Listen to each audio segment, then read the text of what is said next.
I have to talk about Spec Ops. I feel like Infinity Ward has missed the mark on this by a couple of football fields. I feel like every single one of us was intentionally misled and hyped up over what seems like a mode that you grind, and yes, you will grind if you play it, for little to no payoff. Let's start off with the survival portion of this. For some reason, we can only play survival on 3 maps: Piccadilly, Grozna Raid, and Anaya Palace. I thought I was loading into Anaya Palace, but I spawned into Grozna Raid. I was actually really confused by that. I imagine that's not intentional, but it is still quite annoying. In terms of objectives, it's simple. You just survive for as long as you can. Except, I thought there would be the added benefit of being able to earn XP in this mode, especially for weapons. While that is technically true, don't play this mode without expectation. I survived up to the mid-30s and didn't rank up my gun a single time. I was using the Kilo 141 and it was already leveled up quite a bit, but I feel like playing for over an hour in survival should have net me at least 1 weapon level. No, nothing.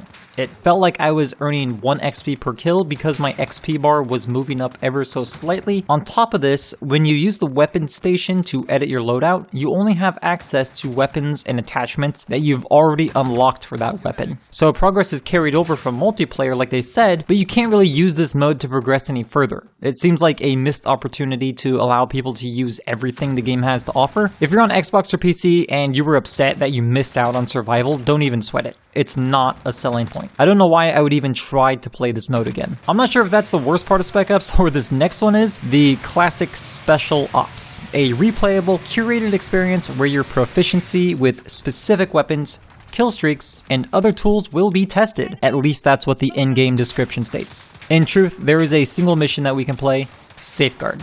I don't know how to describe it other than wave survival. That's basically it. Get up on the roofs and survive waves of enemies. Eventually a helicopter will spawn after about 20 minutes or so, and you might be able to complete the mission, or it will bug out like it usually does. Hardly anyone has actually managed to get into the helicopter and beat this one single classic Spec Ops. I hope they do add more down the road, but this is just sad, honestly. Why would they launch it with just 1 mission? Now let's hop over to the 4 operations: Headhunter, Kuvalda, Paladin, and Crosswind. If you thought these would be any different, you'd be kind of right. At least these have a few objectives in them, even if they are completely random and obscure. If you enjoy fighting an infinitely spawning number of enemies that can spawn literally anywhere in front of, behind, or above you, then you might enjoy this. I've only beaten the first 2 missions so far, but I have learned a valuable strategy. Don't stick together. That's right, split up and you'll have a better chance to win because the enemy can only spawn so many on the map at once. The trick to beating these co-op missions is by not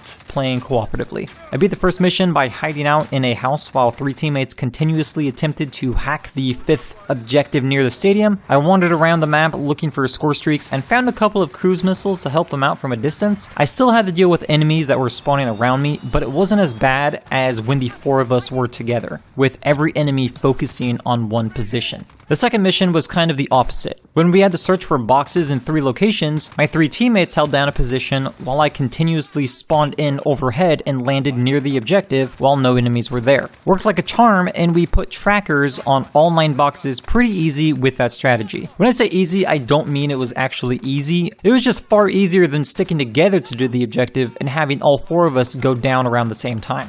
When everything is said and done, this is barely a cooperative experience. I don't see how infinite waves of enemies and making locations impossible to secure makes for a fun time. If it wasn't required to unlock operators, I'm not sure I would even bother playing. If you go back and play through Spec Ops and Modern Warfare 2, that's a lot more fleshed out than this game is 10 years later. I'm shocked that this is what was delivered. It's far too difficult for such a small payoff, and the content, it's just not there.